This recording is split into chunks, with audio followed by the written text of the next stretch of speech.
지역 중소상인과 시민단체가 반발했던 청주 테크노폴리스의 이마트가 창고형 할인 매장을 공식화했습니다. 왕의 열매로 기대를 모았던 아로니아가 가격 하락에 이어 기반 시설까지 문을 닫는 등 몰락 위기를 맞았습니다. 한국공예관 고위직이 20년 가까이 당시 대학생의 작품의 대가를 치르지 않고 판매까지 해서 구설에 올랐습니다.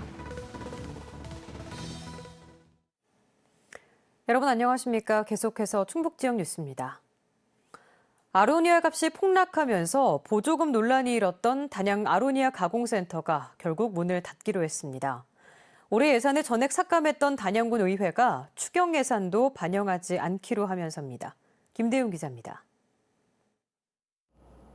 전국 최초로 단양군에 문을 연 아로니아 전용 가공센터입니다. 냉동 창고를 열어보니 팔리지 않은 아로니아 열매 100톤이 쌓여 있습니다. 단양군 의회가 올해 지원 예산 3억 7천만 원을 전액 삭감한 데 이어 1차 추경 예산까지 지원하지 않기로 하면서 결국 법인 청산을 결정했습니다. 가공센터 위탁 운영자는 단양군이 주기로 한 운영비를 군 의회가 일방적으로 삭감했다면서 군 의회를 맹비난했습니다. 모든 것들이 다 이제 물거품이 되는 거죠.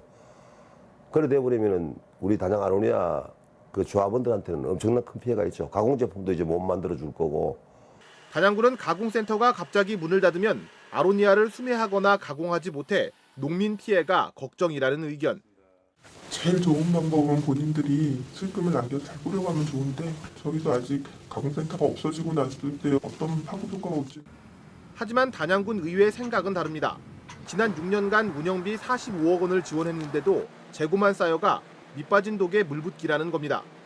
실제로 단양군과 가공센터가 맺은 계약에도 지난해 7월 이후에는 예산을 지원하지 않기로 돼 있습니다. 단양군 의회는 정확한 경영 진단을 거쳐 예산을 지원해야 하는데 단양군이 의회 동의도 없이 계약을 연장한 것이 문제라는 의견. 계약서를 토대로 해서 저희들이 또 보조금을 집행을 해야 되는데 그런 집행할 어떤 자료가 없는 거예요. 그동안 지원한 예산이 제대로 쓰이지 않아 농민에게 혜택이 돌아오지 않았다며 대책을 요구하는 목소리도 적지 않습니다. 이렇게 엉망으로 관리를 하고 운영을 하는데 거기다 혈세를 지원한다는 것은 도저히 이해가 되지 않습니다. 가격 폭락으로 수확한 열매를 버리고 나무도 뽑아내는 상황에 가공센터 운영도 불투명해지며 왕의 열매라는 아로니아의 운명은 갈수록 빛을 잃고 있습니다. MBC 뉴스 김대웅입니다. 신세계 이마트가 창고형 할인 매장 이마트 트레이더스의 청주 입점 계획을 공식적으로 언급했습니다. 장소는 신세계가 매입한 청주 테크노폴리스 부지가 유력시되는데 청주시는 아직 아는 것이 없다는 입장입니다. 허지희 기자입니다. 지난 2016년 말 신세계 계열사가 매입한 청주 테크노폴리스 내 유통시설 용지입니다. 백화점 브랜드와 놀이공간을 갖춘 쇼핑단지 스타필드가 들어설 것이란 전망에 지역 중소상인과 시민단체가 반발했고 2년 넘게 빈 땅으로 방치됐습니다. 최근 이마트 트레이더스 부사장은 창고형 할인 매장인 트레이더스 청주 입점 계획을 공식 석상에서 언급했습니다. 오는 2021년까지 청주와 수원, 동탄 등에 새 트레이더스를 세울 계획이라는 것. 신세계그룹 측은 MBC와 통화에서 계획일 뿐 구체적인 장소와 규모는 확정된 것이 없다며 말을 아꼈습니다. 2021년이면 2년 후잖아요. 그래서 2021년에 계획이 지금 구체화됐다고는 말씀드리기 조금 힘들 것 같습니다. 지난해 대형마트 입점 조례를 완화한 청주시도 아직 투자 계획을 알지 못한다고 밝혔습니다. 유통업무지구가 생기니까 자꾸 말이 나오는 것 같은데 제가 알기로는 구체적으로 투자 계획은 아직은 없는 걸로 알고 있어요. 중소상인 살리기 위해서 다양한 대책을 내놓으면서 다른 한쪽에서는 그런 중소상인을 위협하는 이런 대기업이 들어오는 것에 대해서 전혀 정보가 없다라는 점에 대해서 저희 참 안타깝게 생각합니다. 자치단체가 침묵하는 가운데 대기업이 먼저 할인 매장 계획을 밝힘에 따라 상권 보호와 유통 생태계를 걱정하는 측과 소비자의 선택을 강조하는 측의 진통이 다시 시작될 전망입니다. MBC 뉴스 허지입니다. 충북 공동주택 공시가격이 지난해에 이어 크게 하락했습니다. 국토교통부는 올해 충북의 공동주택 가격이 8.11% 하락해 지난해 하락률인 2.91%보다 5%포인트 넘게 떨어졌다고 밝혔습니다. 이 같은 가격 하락은 신규 아파트 건설로 공급량이 늘어나고 노후 아파트는 기피하는 현상 때문으로 분석됐습니다. 한편 전국적으로는 평균 5.32%가 상승했으며 하락한 곳은 17개 시도 가운데 10곳으로 나타났습니다. 충청북도 교육청이 다음 달 5일과 6일 열리는 제48회 충청북도 소년체육대회에서 개회식과 시군 종합채점을 폐지합니다. 도교육청은 학생들이 즐기는 대회로 탈바꿈하기 위해 개회식을 없애고 개회식 비용 1,400만 원을 방문학교의 차량 운영비로 지원할 계획입니다. 또 시군별 과열 경쟁을 줄이기 위해 종합채점 제도를 폐지하고 종목별 개인 시상제로 바꾸고 일반 학생들도 출전할 수 있도록 했습니다.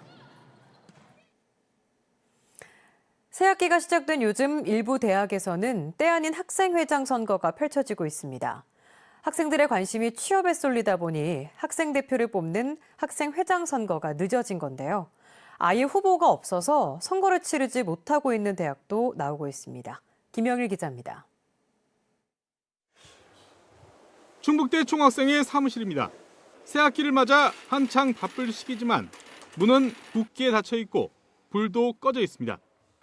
지난해 11월 총학생회장에 출마한 단일 후보가 낙선한 뒤 추가 후보자가 나서지 않았기 때문입니다. 그나마 올해 또 단일 후보가 입후보하면서 다시 보궐선거가 열리게 됐지만 학생들의 관심은 여전히 부족합니다. 자세히 잘 몰라요.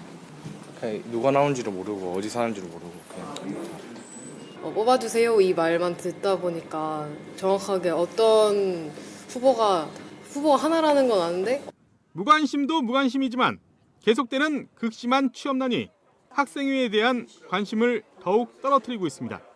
학생회 하면은 아무래도 본인 개인 시간도 좀 줄어들고 해야 될 일도 많아지고 아무래도 부담스러운 부분이 있겠죠. 한국교원대는 총학생회장 선거를 아예 치르지도 못했습니다. 지난해에 이어 올해도 후보 등록 기간까지 연장했지만 후보가 없어 올해는 총학생회 없이 비상대책위원회 체제로 보내야 합니다.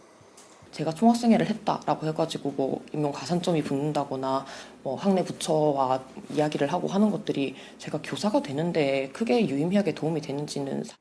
청주대 사범대학과 예술대학 등 2개 단과대학도 학생회장이 없어 해를 넘겨 오는 20일을 재선거를 치릅니다.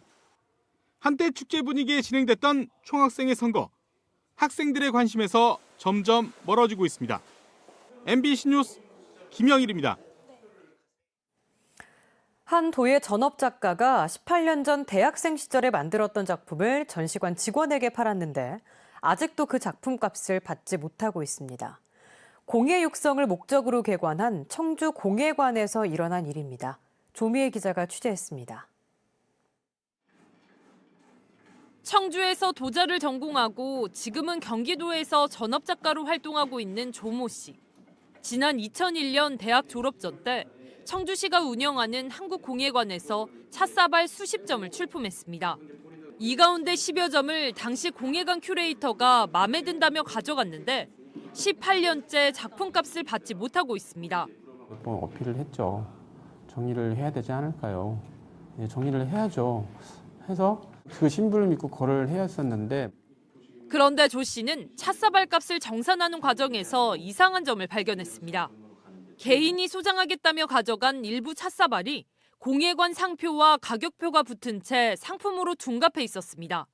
개인적으로 사는 거를 돈도 지불하지 않은 상태에서 갖다 넣어서 팔아서 본인이 이익을 취했나. 어떻게 된 일인지 당시 큐레이터에게 물었더니 18년 전에 작품을 산 사실을 까맣게 잊고 있어서 왜 그런지 기억이 나지 않는다는 황당한 해명을 했습니다. 또 조 씨가 요구하는 작품값은 비싸 다 줄 수가 없어 가격을 다시 매기자며 정산을 차일피일 미루고 있습니다. 청주 공예산업 육성을 담당했던 큐레이터는 지금은 공예관을 총괄하는 관리자가 됐습니다. MBC 뉴스 조미입니다. 오늘 오후 2시 40분쯤 보은군 회인면의 한 주택에서 불이 나 집 한 채와 창고 한 동을 모두 태우고 50분 만에 진화됐습니다. 불길이 잡힌 뒤 방 안에서는 70살 양모 할머니가 숨진 채 발견됐습니다. 오늘 낮 3시쯤 영동군 심천면의 한 야산에서 벌목 작업을 하던 굴착기가 뒤집혀 중장비 기사 49살 임모 씨가 숨졌습니다. 또 오늘 오후 2시쯤 중부고속도로 상행선 진천터널 인근에서 대학생들을 태우고 MT를 가던 관광버스 2대가 추돌해 찰과상 등을 입은 학생 9명이 병원으로 옮겨져 치료를 받았고 놀란 학생 50여 명도 병원으로 이송됐습니다. 재판부를 사칭한 서류가 발송돼 법원이 대응에 나섰습니다.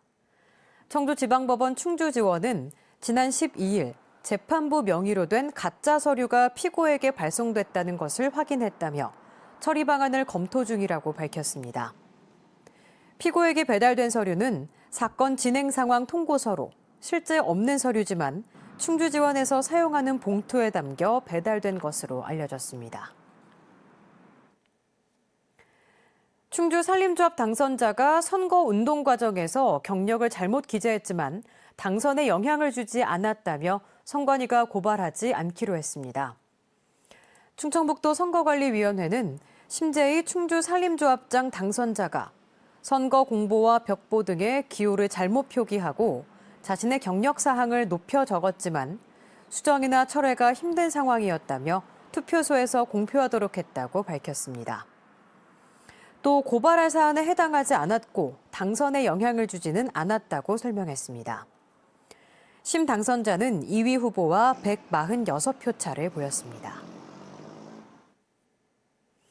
충주시 내 폐기물을 수거하는 환경미화 노동자들이 정규직 전환을 촉구했습니다.